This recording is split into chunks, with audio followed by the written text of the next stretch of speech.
At Christmas dinner my wealthy grandpa passed use all checks. My parents chuckled. It's a prank, a fake check again. I smirked, tucked my own aside. Next day the bank called. Just one check cleared. Grandpa simply replied, good. Now I see who's truly real. Have you ever seen pure unadulterated shock turn into absolute rage? Because I did that Christmas when my grandfather decided to teach my parents a lesson they'd never forget. And it all started with a single innocent-looking envelope. It was Christmas dinner, you know, the kind where everything looks perfect but feels strained. Grandpa Walter, bless his heart, slid 3 plain white envelopes across the polished dining table. A little Christmas gift for each of you, he said, his voice quiet, almost a whisper. My parents, well, they laughed. Silly.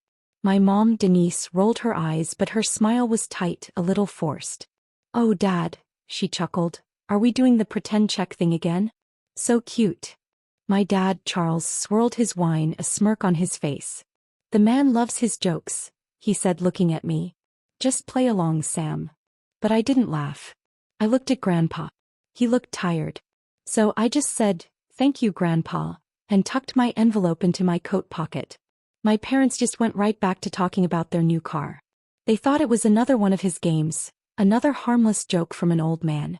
They had no idea. I didn't either, not really. But the next morning, I went to the bank. I felt strange, like I was doing something wrong, like I was breaking some unspoken rule. I handed the check to the teller. She was quiet for a long time, scanning it, her face unreadable. Then she looked up, her expression professional, clear. Your deposit cleared, Ms. Reed. And just like that, with those 5 words, it wasn't a joke anymore. My name is Samantha Reed. I'm 30 years old. And I need to tell you about my family, about my parents, Charles and Denise Reed. To truly understand what happened with that check, you have to understand them. You have to understand the house I grew up in. My parents cared about one thing more than anything else: looking perfect. Their entire lives were about image, about performance. We lived in this big, beautiful house in a neighborhood where all the houses were big and beautiful. The lawns were manicured, the cars were always new. My mother, Denise, picked our house specifically because it had a huge, winding staircase. She said it was impressive and good for first impressions. The inside of that house was just as impressive and just as cold. We had a living room that no one was actually allowed to live in. The carpet was white. The sofas were white. They were covered in expensive, scratchy fabric. My mother chose them straight out of a magazine. Isn't it elegant, Samantha? She'd ask. I'd just nod. I remember once I spilled a tiny drop of water on one of those pristine white sofas. I was 8 years old. The way my mother screamed, you would have thought I'd set the house on fire. She scrubbed that spot for an hour, her face tight and angry. This is why we can't have nice things, she whispered, but she was looking straight at me. After that, I never, ever went into that room alone again. My childhood felt like a series of photo shoots. My mother was obsessed with our family photos. Every Christmas, every Easter, every vacation we had to pose. We had to look happy. We had to look perfect. I remember one Christmas photo. I was 12. My mother had bought us all matching red sweaters. They were so itchy. I was frowning. Samantha, smile. My dad, Charles, snapped. He was standing by the fireplace, one hand in his pocket, practicing his own relaxed smile. It's itchy, I mumbled. Stop it, my mother said, her voice low and sharp. She grabbed my shoulders and turned me toward the camera. Your father and I work hard to give you this life. The least you can do is look grateful for one picture. Now smile. So I smiled. It was this fake, tight smile. My eyes, though, they looked sad. My mother loved that picture. She said we looked like something out of a magazine. She framed it and put it on the grand piano. Hard work. That was their favorite phrase. We've worked so hard for this life, they'd say at parties. Oh, my parents loved parties. They loved filling their perfect house with other perfect people. The house would fill with loud, fake laughter and the smell of expensive wine and perfume. My job at these parties was to be the perfect, quiet daughter. I'd wear a dress my mother picked out. I'd smile at the adults. I'd offer to take their coats. Then when no one was looking, I'd sneak off to my room and read a book. One time, a woman I didn't know followed me upstairs. She was looking for the bathroom. She saw me sitting on my bed, reading. She smiled. Hiding? She asked. I nodded. She looked around my room. It was the only room in the entire house that actually looked lived in. I had posters on the wall, a messy desk. Your parents are a lot, she said, then laughed, a little embarrassed. I'm Mrs. Gable. Later I heard my mother talking to her by the stairs. Oh, Samantha is just so shy, my mother said in her high, bright party voice. She's in her awkward phase. We're hoping she grows out of it. I wasn't shy. I just didn't like their friends. I didn't like the noise. I didn't like the fakeness. The truth is, my parents' hard work was a lie. The perfect house, the new cars, the parties, the white sofas. It all came from one place. It all came from my grandfather, Walter Reed. Grandpa Walter was nothing, absolutely nothing like my parents. He was self-made. He started a construction company with a single truck and 2 ladders. He built it into one of the biggest, most respected firms in the state. He was old-school wealthy, the kind of man who still polished his own shoes and read the newspaper with inky fingers. My dad worked at the company, of course. His title was Vice President of Development. But I once helped Grandpa with his office paperwork for a summer. I saw the numbers. My dad's development was mostly playing golf and taking clients to expensive lunches. Grandpa's company paid for my parents' house. It paid for their cars. It paid for the white carpets. My parents loved Grandpa's money, but they were so utterly embarrassed by him. He was too real. He was too blunt. He wore old-fashioned suits. He drank cheap coffee. I remember one party, a man was talking to my father about stocks. Grandpa walked up. You don't invest in stocks, Walter, the man said, laughing. No, Grandpa said, his voice deep and steady. I invest in steel and concrete and people who show up on time. Things you can touch. The man looked confused. My father turned bright red. He quickly changed the subject. War wine. Anyone. Later that night I heard my parents arguing in their bedroom. He humiliated me, Denise, my father fumed, talking about steel and concrete like a common laborer. I know, Charles, I know, my mother said, her voice tired. He just doesn't understand. He's from a different time. They loved showing him off, though. He was their proof. My father, the one who built this city, my dad would say, putting an arm around Grandpa's shoulders for a photo. But they never loved his values. They never listened to him. They saw him as their own personal bank. A bank that was old and a little fussy, sure, but one that would always give them money. They never, ever thought the bank would close. To my parents, I was a failure. I was their greatest disappointment. It wasn't something they said out loud, not in those exact words. They were too polite for that. They used other words. Samantha is just finding her way. She's creative. She's wasting her potential. That was their favorite phrase. Wasting her potential. My parents' definition of success was incredibly narrow. It meant a big house in their neighborhood. It meant a real job, like a doctor or a lawyer or a vice president of development. It meant marrying someone who also had a real job and a big house. I had none of those things. I lived in a 1-bedroom apartment in Portland. It was small. The floors creaked. The kitchen was tiny. My parents hated it. It's so small, my mother said the first time she visited. She looked at my old, comfortable sofa like it was diseased. And the neighborhood, Samantha? Do you feel safe here? I love it, Mom, I said. And I did. My apartment was mine. The walls were painted a warm, soft yellow. My design sketches and favorite paintings were pinned up everywhere. My bookshelves were overflowing. It was a space for living, not for showing off. It was messy. It was comfortable. It was real. My job was the other problem. I was a freelance interior designer. A decorator? My father asked when I told him. A designer, Dad. I helped people make their homes functional and beautiful. There's no money in paint swatches, Sam, he said, shaking his head. It's a hobby. You wasted a college degree on a hobby. You should have gone to law school. I almost went to law school. They pushed me so hard. A law degree is so respectable, my mother would coo. Think of the potential. I was miserable. I was crying one night trying to study for the entrance exam when Grandpa Walter called. You sound terrible, he said. I'm fine, Grandpa. No, you're not. You sound like you're swallowing rocks. What is it? So I told him. I told him I didn't want to be a lawyer. I told him I wanted to make things. I wanted to work with color and light and space. I wanted to help people. He was quiet for a long time. Thought he was angry too. All right, he finally said. Come over on Saturday. Wear old clothes. When I got to his house, he didn't take me to the living room. He took me to his workshop in the garage. It was this big dusty space that smelled like sawdust and oil. He pointed to a pile of old wood in the corner. I need a table for my entryway, he said. Let's build one. We spent the whole weekend in that garage. He didn't just tell me what to do. He taught me. He taught me how to measure, how to cut. He taught me about different kinds of wood, about wood grain, about joints. It's not about the paint, Sam, he said, running his hand over a piece of smooth, sanded oak. The paint is the easy part. It's about the bones, the foundation. If the joints are weak, the table will fall. Doesn't matter how pretty the paint is. My hands were sore. I had blisters. I had sawdust in my hair. I had never been happier. When we were done, we had a small, simple, beautiful table. It was strong. That's real work, Sam, he said, putting a heavy hand on my shoulder. Honest work. Don't you ever let anyone tell you different. I still have that table.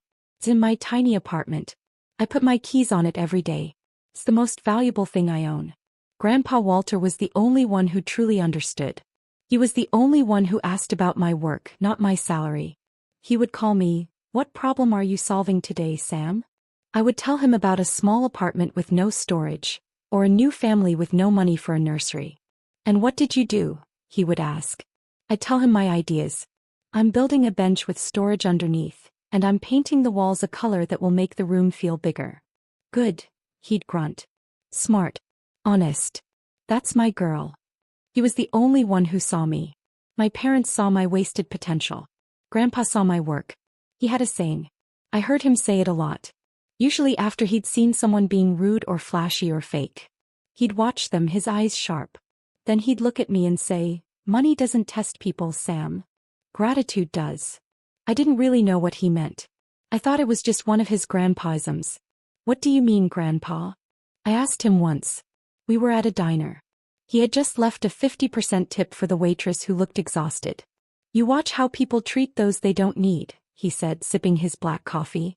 "You watch how they say thank you. You watch if they mean it. A person can have all the money in the world, but if they aren't grateful, they're poor. They're just an empty room." I nodded. Thought I understood. I didn't. Not really. I never realized that all those years he wasn't just teaching me. He was watching me, and he was watching my parents. He always said, "Money doesn't test people. Gratitude does." I just never realized that our Christmas dinner, that was the final test. The room smelled like pine and roasted duck. It was Christmas dinner at my parents' house, of course. My mother had been planning the menu for weeks. The table was perfect. It was a long, dark wood table, polished until it shined like a mirror. It was set with her best china, the plates with the thin gold leaf edge. The crystal glasses caught the candlelight and threw little rainbows on the white walls. The centerpiece was huge, a mountain of pine boughs and silver balls and red berries. It was so big I could barely see my dad sitting across from me. The atmosphere was stiff. Christmas with my parents wasn't fun. It was a performance. My mother, Denise, was wearing a red silk dress. Her hair was perfect, but her smile was tight. She was worried. "Charles, do you think the duck is too dry?" she whispered to my dad. "It's fine, Denise. Everything is fine," he said. But he wasn't looking at her. He was checking his phone under the table, probably checking the stock market. "I just want everything to be perfect for your father," she said. Grandpa Walter was sitting at the head of the table. He looked small in the huge high-back chair. He was wearing an old dark green wool sweater. It was clean, but it was old. I could see my mother looking at it. I knew she was thinking it was inappropriate for her perfect Christmas table. I was just trying to be invisible. I was wearing a simple black dress. I was sipping my water. I was counting the minutes until I could go home to my small, quiet apartment. The conversation was all about my parents. "Our trip to Aspen was just divine," my mother said to Grandpa. "We're thinking of buying a small place there." "Oh," Grandpa said. He hadn't touched his duck. "You have a place here." "Oh, Dad," Mom laughed, that high fake laugh. "It's an investment. Charles is so smart about investments." "Is that right, Charles?" Grandpa asked. "The market is very strong, Walter," my dad said, puffing out his chest. "You have to know when to move." I watched Grandpa. He just nodded slowly. He took a bite of duck. He chewed. He looked tired. After the main course, my mother cleared the plates. She brought out a fancy dessert, something with chocolate and gold flakes on top. Then Grandpa cleared his throat. It was quiet, but in that big silent room it sounded like a drum. "I have something for you," he said. My parents stopped. They looked at him. He reached into his pocket and pulled out 3 plain white business-sized envelopes. He slid one across the table to my dad. He slid one over to my mom. And he slid one down the table to me. "A little Christmas gift for each of you," he said, his voice quiet. My parents both looked at each other and then they laughed. My mother, Denise, laughed first. It was her high, tinkling party laugh. "Oh, Dad," she said, picking up the envelope but not opening it. "You're still playing Santa, huh? This is so cute." She fanned herself with the envelope. "What is it this year?" "A check for 1,000,000 I love yous." My dad Charles chuckled. He smirked. He picked up his envelope, tapped it on the table. "The man loves his jokes," he said. He looked at me. "Just play along, Sam. He loves it." He didn't open his either.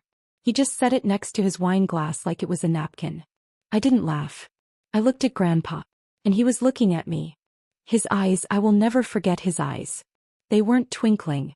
They weren't happy. They were sad. Deeply, profoundly sad. He looked exhausted. He watched my mother laugh at his gift. He watched my father dismiss it. Then his eyes found mine. I picked up my envelope. "Thank you, Grandpa," I said. My voice was quiet. He held my gaze. And just for a second he nodded. A tiny, almost invisible nod. And before he looked away he said something so softly that my parents didn't hear. "Keep it safe." My heart did a strange, tight little flip. Keep it safe. What did that mean? I held the envelope in my lap. It felt heavy. It felt important. My mother had already forgotten hers. She had put it on the sideboard next to a stack of dirty dessert plates. She was already talking about her plans for a New Year's Eve party. My dad had tucked his into his suit jacket pocket, probably without even thinking, like you'd pocket a business card you were planning to throw away. The joke was over. The performance continued. I slipped my envelope into my coat pocket. I put my hand in my pocket and I held on to it. I didn't understand what was happening. Not yet. But I knew deep in my bones that something had just broken. I sat there at that perfect polished table and I felt the crack. The foundation was giving way. When I left, I hugged Grandpa goodbye. His hug was tighter than usual. He held on for an extra second. "Drive careful, Sam," he said into my hair. "I will, Grandpa. I love you." "I love you too, child," he whispered. "You're a good girl. You're real." My parents waved from their perfect, open doorway. The light from their chandelier spilled out onto the perfect lawn. "Merry Christmas," my mother called. "Don't forget to call your aunt." They were already closing the door. They were already moving on. I sat in my cold car for a full minute, my hand in my pocket, clutching that white envelope. It didn't feel like a joke. The drive back to my apartment in Portland was quiet. The streets were mostly empty. Christmas lights blurred past my windows, red and green and blue. My car's heater was broken, so I was cold. I drove with one hand on the wheel and the other in my coat pocket. My fingers wrapped around the envelope. "Keep it safe." His words kept echoing in my head. So cute. My mother's laugh echoed too. "The man loves his jokes." My father's smirk. I felt sick. A cold, heavy anger settled in my stomach. They didn't even open them. They didn't even look. They had laughed at him. They had laughed at his gift right in his face. When I got to my building, I ran up the stairs. I couldn't wait to be inside my own space. I locked the door behind me and leaned against it, breathing hard. My apartment was messy and warm. I turned on one small lamp. I took off my coat and threw it on my worn-out sofa. I made a cup of tea, my hands shaking a little. I sat on the floor, my back against the couch. The envelope was on the coffee table. It was just a plain white business envelope. My name, Samantha Reed, was written on the front in his strong, familiar handwriting. I stared at it for a long time. Part of me was afraid to open it. What if it was a joke? What if it was a fake check for 1,000,000 hugs? After all this drama, after the heavy feeling, I would feel so stupid. But what if it was real? I picked it up. I slid my finger under the flap and opened it carefully. I didn't want to rip it. I pulled out the paper inside. It was a check. A real cashier's check. From his personal bank. My eyes went to the pay to the order of line. Samantha Reed. Then my eyes went to the little box with the numbers. My breath just stopped. $100,000. I read it again and again. The signature at the bottom was his. Walter Reed. It was real. I sat there on my floor in my tiny apartment and I just stared. My chest felt tight.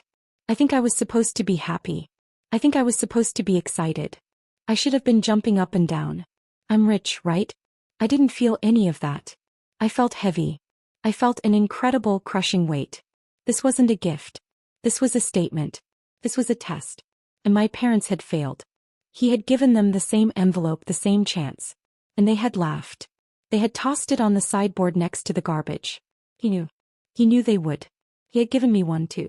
And I had said, thank you. It wasn't a test of me. It was a test of them. He was just showing me the results. I felt a sudden hot wave of respect for my grandfather. It was so sharp it almost hurt. He was smarter than all of them. He was stronger. And I felt a deep, cold sadness for my parents. They were so blind, so lost in their world of white carpets and potential, that they couldn't see a real thing when it was right in front of them. I didn't know what to do with the check. Cashing it felt wrong. Felt like money. And this wasn't about money. It was about something else entirely. I got up and walked to my desk. On my desk is a small, dark wooden box.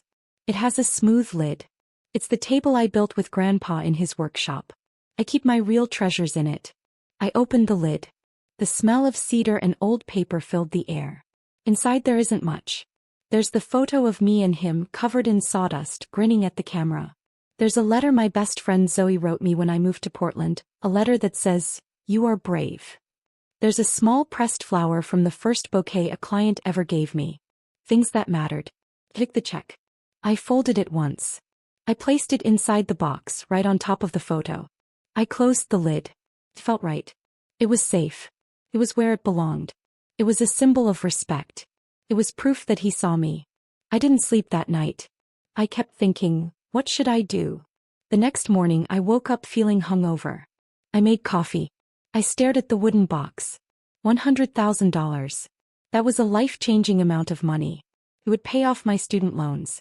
It would let me rent a real design studio. It would give me security. Then a new thought crept in. A small, ugly thought. What if my parents were right? What if it was a game? What if this was the real test?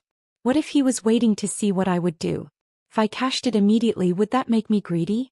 Would I be just as bad as them? But if I didn't cash it, would I be disrespecting his gift? Would I be a fool? I felt confused. I felt like I was in one of those stories with a riddle. I had to know. It wasn't about the money anymore. It was about knowing if this was real. Was this entire crazy thing real, or was I imagining it? Curiosity got the better of me. But it wasn't just curiosity. It was a need for truth. I told myself I wasn't cashing it. I was just checking. I pulled out my phone. I opened my banking app. My hands were shaking so hard I could barely log in. I took the check out of the box. I felt like I was doing something wrong, like I was betraying it. I laid it flat on the table. Mobile deposit. I took a picture of the front. My hand was shaking. The picture was blurry. I took it again. I took a picture of the back. For mobile deposit only. The app spun for a moment. Deposit submitted for $100,000. I felt sick. I put the check back in the wooden box. I closed the lid. I felt small. I felt like I had taken this beautiful, heavy symbol of respect and just tried to turn it into money. I felt like my parents. The next few hours were torture. I sat on my sofa and stared at my phone. I tried to work. I couldn't. Every time my phone buzzed, I jumped. I was waiting for the deposit failed email. I was waiting for the insufficient funds notice. I was waiting for the just kidding text from Grandpa. I was waiting for a sign, waiting to find out what was real. The words, submitted, just hung on my phone screen. I put the phone down, face down on my coffee table. I felt dirty. I felt cheap. What had I done? I had taken his gift, his test, and I had treated it like a lottery ticket. I went to the kitchen and scrubbed my hands, but the feeling wouldn't go away. I spent the next hour pacing my apartment. I told myself it would be rejected. The bank would send a deposit failed email. Then I would know. I would know it was all a game, and I would put the check back in the box and I would never look at it again. That would be the end of it. I was almost hoping it would fail. My phone was silent. The silence was loud. After another hour I couldn't take it anymore. I picked up the phone. My banking app was still open. I refreshed the page. My heart stopped. It didn't just stop. Felt like it was grabbed and squeezed. The pending status was gone. The check was listed under completed transactions. And my account balance, the number at the top of the screen, it had changed. I was looking at a number with 5 zeros at the end. It was real. The deposit hadn't failed. It hadn't been stopped. It wasn't a joke. It was real. Your deposit has cleared. The words from the teller were in my head. But the app was right in front of my face. It was just a number on a screen, but it felt like a mountain had just landed in my living room. My hands shook so hard I dropped the phone on the couch. It was real. I sat down. I put my head in my hands. I wasn't happy. I was terrified. Because if my check was real, it meant their checks were real too. And they had laughed. They had left them on the table. Oh God. I didn't know what to do. Should I call them? Mom, Dad, that check you laughed at? It was real. Should I call Grandpa? Grandpa, why did you do this? I did nothing. I just sat there frozen. The number on my phone screen felt like it was burning a hole in my apartment. I sat there for maybe 10 minutes, maybe an hour, I don't know. Then my phone rang. The screen lit up. Mom. My blood turned to ice. This was it. The other shoe. I let it ring once. 3 times. I wiped my sweaty hand on my jeans. I picked it up. Hello. My voice was a tiny whisper. Samantha, why didn't you pick up? Her voice was high and tight. She didn't sound like my mom. She sounded sharp. I was in the bathroom, Mom. I'll tell you what's up. I just had the most mortifying experience of my life. I stayed quiet. Your father and I were just, cleaning up from Christmas. And I found that envelope your grandfather gave me, the one he gave your father too. We were laughing about it. Her voice was trembling. She was trying to sound casual, but she was failing. We thought, oh, what the heck? Let's see what the joke is. So I called the bank just to ask. And the manager said the checks were stopped. He said your grandfather had put a stop payment on them yesterday morning. She was talking so fast she was running out of breath. He humiliated me, Samantha. He let us see. How could he? I still said nothing. I didn't know what to say. Did you talk to your grandfather today? She asked, her voice suddenly cold and suspicious. No, why? Don't lie to me, Samantha. I'm not lying, Mom. There was a long, cold silence. I could hear her breathing. The bank manager, she said, her voice now dangerously low, said that one check did go through. A large one. This morning. She paused. Ours were stopped, but yours went through. I couldn't speak. My throat was closed. He's playing favorites again, she shrieked. The sudden volume made me flinch. It was a sound I hadn't heard in years. It was the sound from my childhood, the sound of the spilled water on the white sofa. It was raw, ugly jealousy. After everything we do for him, we host him, we take care of him, we manage his life. And you show up twice a year and he gives you, what did he give you, Samantha? Mom, she demanded. I couldn't tell her. I wouldn't. This is ridiculous, she snapped. I'm putting your father on. I heard fumbling. I heard my dad's angry, muffled voice. Just give me the phone, Denise. Samantha, he barked. Hi, Dad. Don't hide at me. Your mother is hysterical. You should have told us. Told you what? I whispered. That you knew. That you knew the check was real. You went behind our backs. You cashed it, didn't you? You scurried off to the bank first thing in the morning like a little thief. I didn't. He's old, Sam. My father's voice changed. He was trying to sound reasonable now. Paternal. The voice he used when he was trying to handle a problem. He's old and he's not thinking clearly. He doesn't know what he's doing. I thought of Grandpa's eyes. Clear, sad, steady. He's playing games and you fell for it. And you've created a huge problem for this family. I didn't create anything, I said. My voice was suddenly clear and cold. Listen to me, Samantha. That money is not yours. It's family money. Your grandfather is confused. You need to come here and we are going to sort this out. We will put the money into a joint account. We will manage it for you. It's the only fair thing to do. You don't understand finances. You just waste it on your hobby. It's not a hobby, I said. This is not up for debate, he shouted. You have put this family in a terrible position. You should have told us. You laughed at it, I said, the words finally coming out. You didn't even open it. You called it a joke. There was a long, terrible silence. I had said the truth. The one thing they couldn't argue with. My father's voice when it came back was flat and cold. Colder than I had ever heard it. He's an old, senile man, Samantha. And you are a very, very foolish girl. He hung up. I sat there. The phone still pressed to my ear. The dial tone buzzed. He's old. He doesn't know what he's doing. I looked at the number in my bank account. I looked at the wooden box on my desk, the one I had built with him. Money doesn't test people. Gratitude does. My parents were wrong. I knew with a sudden, terrible clarity that my grandfather knew exactly what he was doing. The next 2 days were the longest of my life. I was a ghost in my own apartment. I didn't answer my phone. I didn't check my email. My parents called again and again and again.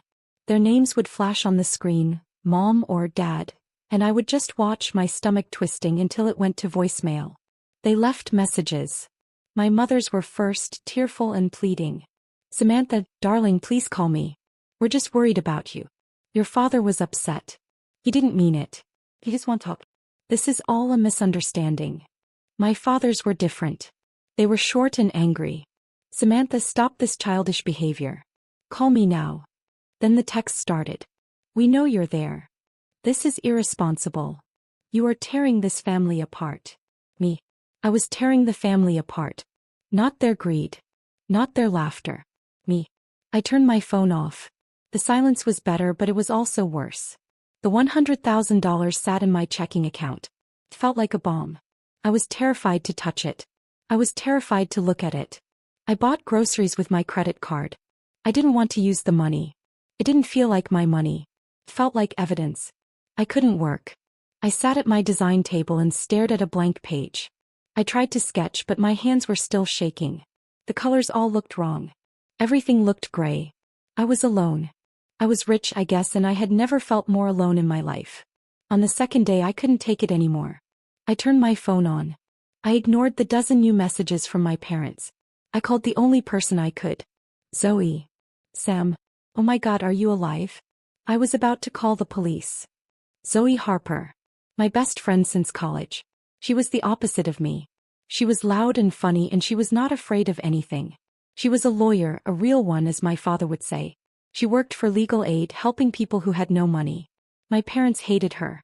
They said she was aggressive and a bad influence. I'm not okay, Zoe, I whispered. I could feel the tears starting. I hadn't cried yet. Where are you? I'm coming over. No. I need to get out of here. Can I meet you? We met at our favorite diner. It was old and smelled like coffee and bacon. I sat in a booth in the back, my hands wrapped around a hot mug of tea. Zoe slid in across from me. Her sharp, dark eyes scanned my face. Okay, she said, all business. You look like hell. Start from the top. What did they do? So I told her. I told her everything. The dinner, the laughter, the pretend check. My parents' disgusted dismissal. Grandpa's sad eyes, his words. Keep it safe. Zoe just listened, her face getting tighter and tighter. Then I told her about the next morning. The deposit. The number. Zoe's eyes went wide. $100,000, Sam? Sure. I said, looking around. Holy. She whispered. Then I told her about the phone calls, my mother's mortifying experience. The stop checks, my father's, you're a foolish girl. When I was done, I was crying. Just quiet, tired tears rolling down my face. Zoe was silent. She was staring at her coffee cup. Zoe. She looked up. Her face was not sad. It was furious. Zoe, don't. I'm going to kill them, she said, her voice a low growl. I am. I'm a lawyer. I can find a way to make it legal. You are tearing this family apart. They're not a family, Sam. They are a corporation, and you just messed with their bottom line. It's not funny, Zoe. I'm not laughing, she said. I am furious. They've been treating you like this your entire life, like you're the broken, weird one just because you're decent. No. Now your grandpa finally calls them on it. He finally shows you what you're worth, and they call you a thief for being grateful. I don't know what to do, I whispered. I'm so scared. Scared of what, Sam? They can't do anything. It's your name on the check. It's in your account. It's your money. Game over. It's not about the money. I said a little too loud. It's him. It's Grandpa. What did I just do? Did I just get him in trouble? Is he okay? What if my dad is right? What if he's not well? Zoe's face softened. She reached across the table and grabbed my hand. Her hand was warm and strong. Sam, look at me. Your grandfather is a genius. He is the smartest one in this whole mess. He's not old and confused. He's strategic. He knew exactly what they would do. He's been watching them. He's been watching you. This wasn't a gift of money, Sam. It was a gift of truth. I took a shaky breath. So what do I do now? Nothing, she said. You live your life. You pay off your loans. You rent that studio you've been dreaming about. You use it. That's the best thank you can give him. And you block your parents' numbers. I can't do that. Okay, fine, she sighed. Baby steps. Just wait. Wait for the next move. I drove home feeling not better but stronger. Zoe had put some steel in my spine. He's a genius. It was a gift of truth. I got to my apartment. I checked my mailbox and there it was. It wasn't a business envelope. It was thick, heavy, cream-colored cardstock. My name, Samantha, was written on the front in my grandfather's handwriting. That strong, clear, old-fashioned script. My heart was back in my throat. This was it. I went upstairs, my keys shaking in my hand. I sat on my sofa. I opened it. There was no letter, no explanation, just a single card as thick as the envelope. It was printed, not handwritten. Dinner Saturday, 7 p.m. Underneath was the address of his house. Not my parents' house. His house. That was it. My blood ran cold. This was the next move. This was the showdown. I called Zoe. He invited me to dinner, I said. Saturday. Okay, she said, her voice cautious. Just you. I think so. It just has the time and place. So what? Zoe said, her voice getting that lawyer-like edge. You think he's about to confront them? Is he going to have them there? Is this an ambush? I looked at the simple, elegant card. Dinner, Saturday, 7 p.m. I thought about the stop checks. I thought about the $100,000 in my bank account. I thought about the decades of watching and listening and testing. A calm, cold, sad feeling settled over me. No, Zoe, I said quietly, staring at the card. I don't think he's about to confront them. Then what? I think he already did. I think the test is over.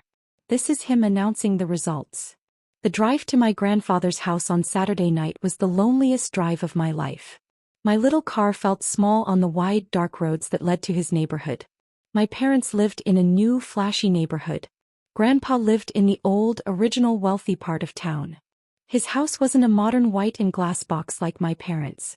It was a 300-year-old brick house, solid and timeless and real. It was set back from the road, hidden by old, huge oak trees. I parked my car behind a row of other, much more expensive cars. I recognized my parents' silver Mercedes. My stomach dropped. They were here. This wasn't just announcing the results. This was an execution. And I didn't know if I was the guest of honor or the main course. I walked to the front door. I could hear my heart beating in my ears. I thought about turning around. I thought about getting in my car, driving back to Portland and never speaking to any of them again. But I thought of Grandpa, his sad eyes. Keep it safe. I had to see this through. I rang the doorbell. The door opened almost immediately. It wasn't Grandpa. It was his housekeeper, Maria.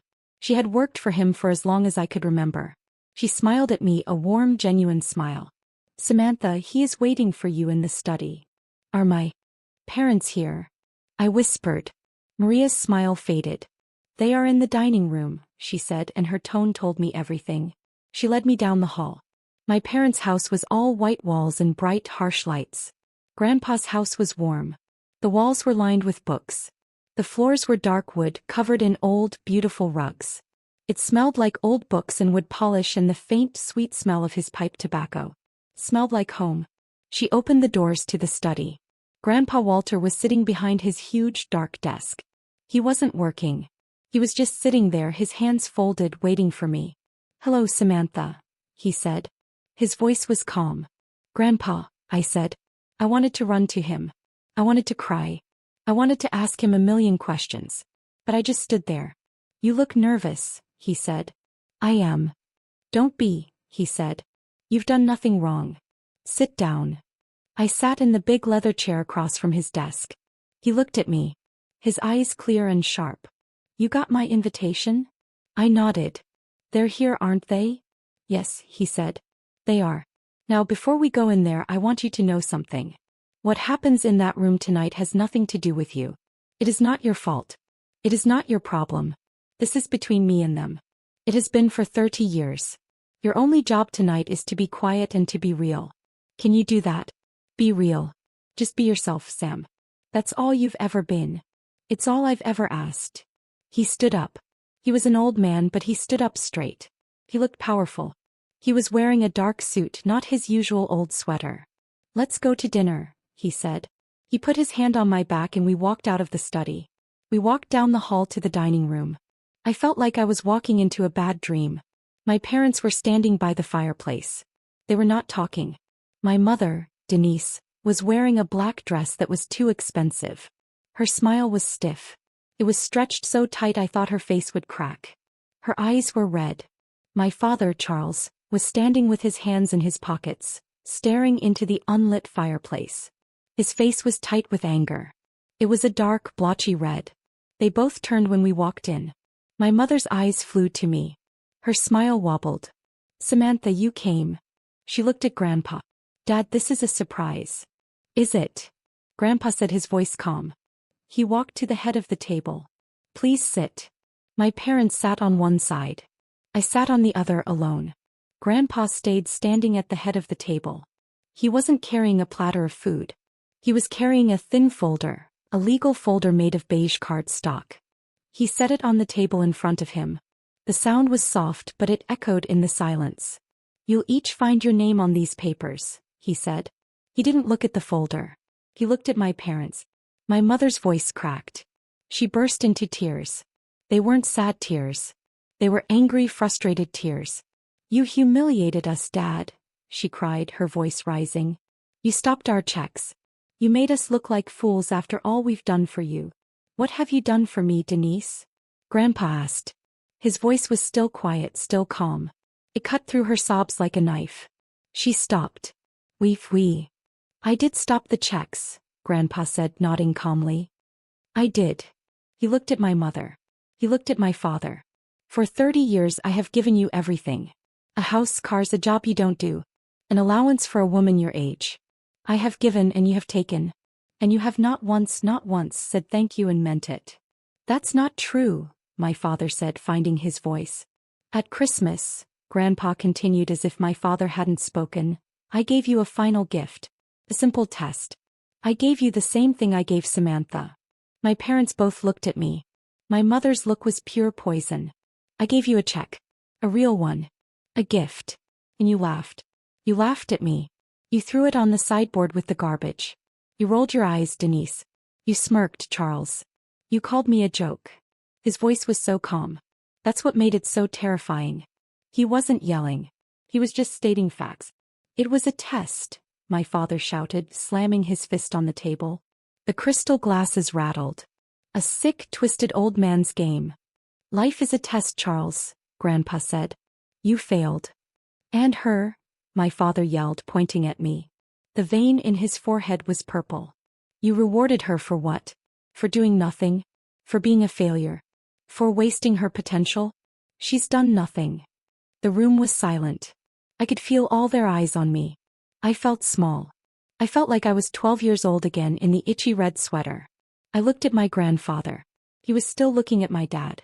She did everything, Grandpa said, his voice so quiet, so full of power I almost cried.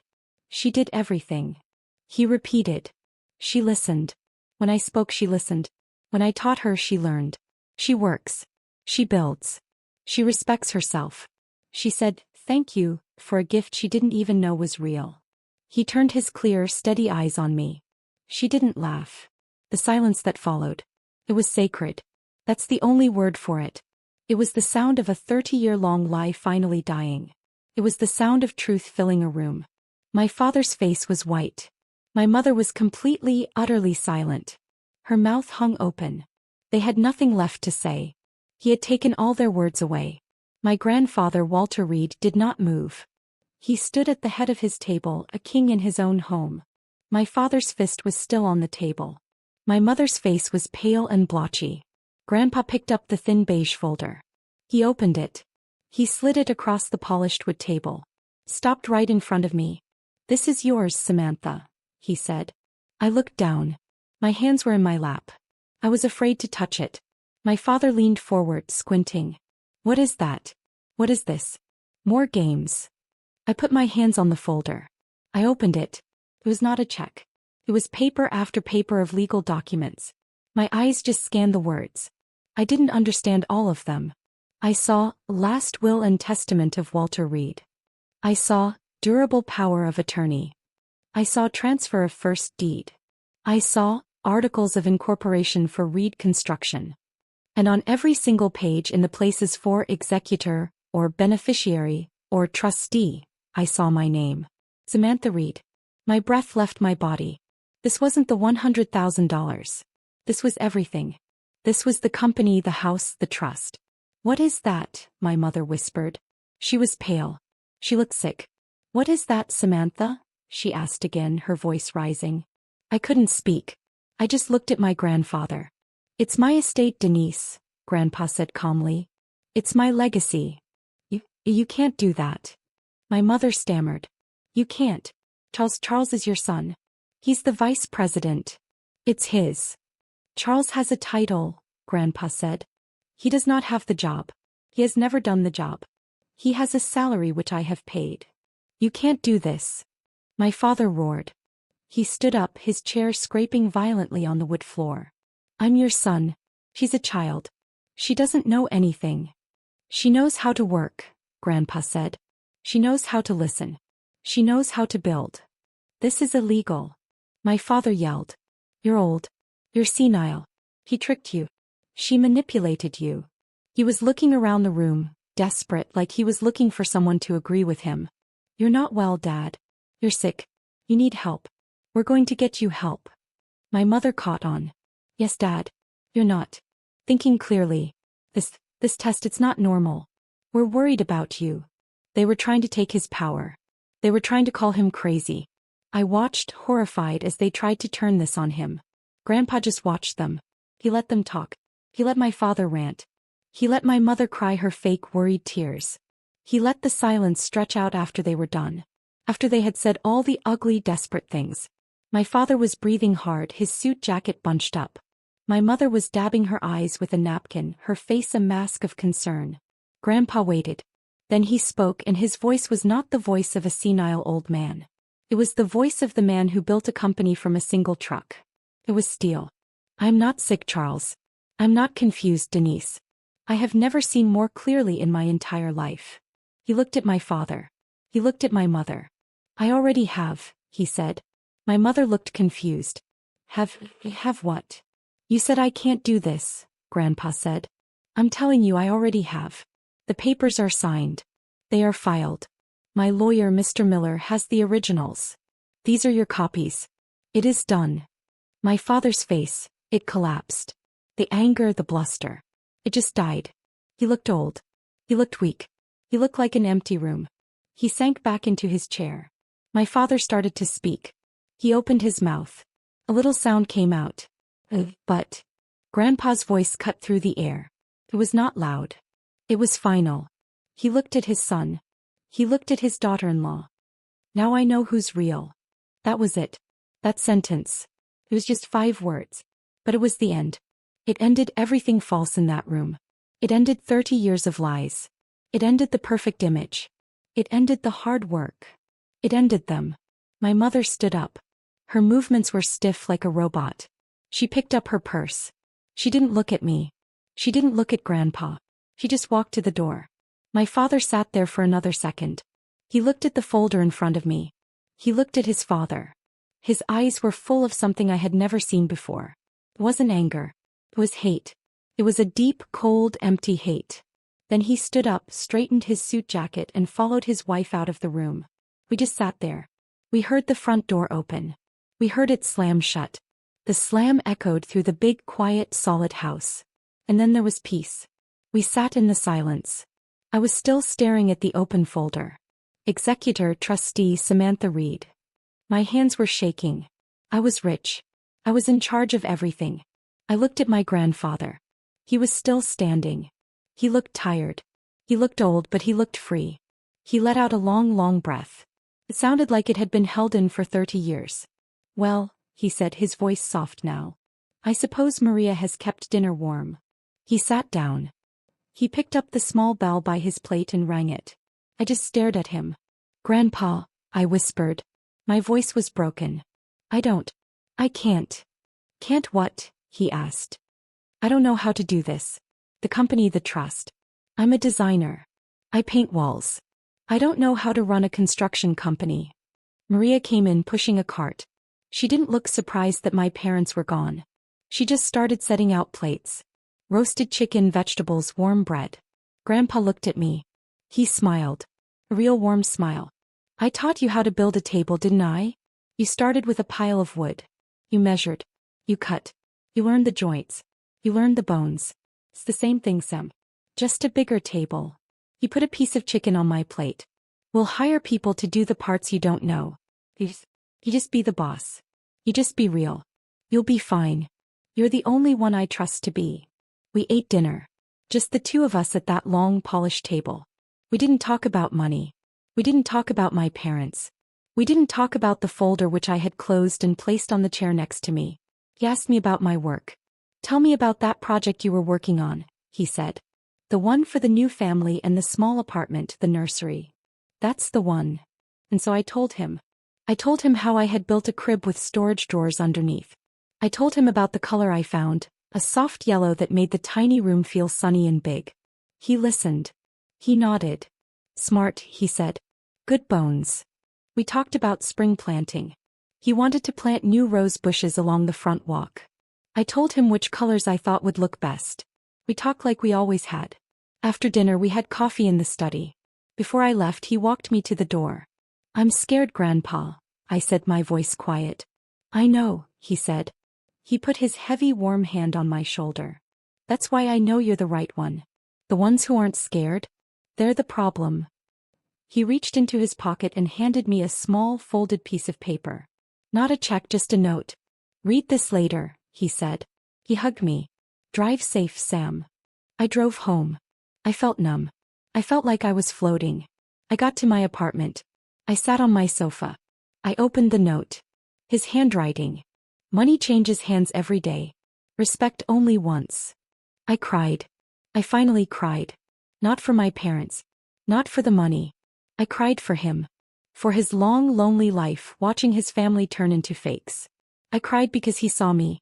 A week later I sat in a big polished office. The sign on the door said Miller, Grant and Associates. Grant Miller was a kind man with glasses and a gentle smile. He looked a little like my grandfather. Your grandfather is a very, very smart man, Samantha, he said as I signed my name page after page. He's put a lot of trust in you. I know, I said. My hand was steady. The numbers didn't matter. The money was just money. It was a tool. It was a result. The lesson mattered. I'm still a designer. I have a studio now, a nice one. I hire other young designers and I pay them well. I'm also the boss of Reed Construction. I sit at a big table in a boardroom. I listen. I learn. I make decisions. It's just a bigger table. I never heard from my parents. Not directly. Their lawyers sent letters, of course. They tried to contest the will. They said Grandpa was senile and under undue influence. But Grandpa was smart. He had been documenting his clear mind for years. He had letters from doctors. He had videos. The case was thrown out. They lost. They lost everything. Because they had already lost. They thought the check was fake. But the only fake thing in that house that Christmas night was their love. I still drive past that first bank sometimes. The one where I made the deposit. I remember the feeling, the shaking hands, the dread. And I remember the call that changed everything. It wasn't the call from the bank telling me the money was real. It was the call from my father telling me I was a foolish girl. That was the moment. The moment I knew he was wrong. The moment I knew my grandfather was right. The moment I finally understood what I was worth. And that decency, quiet and simple and real, was finally worth more than dollars. What about you?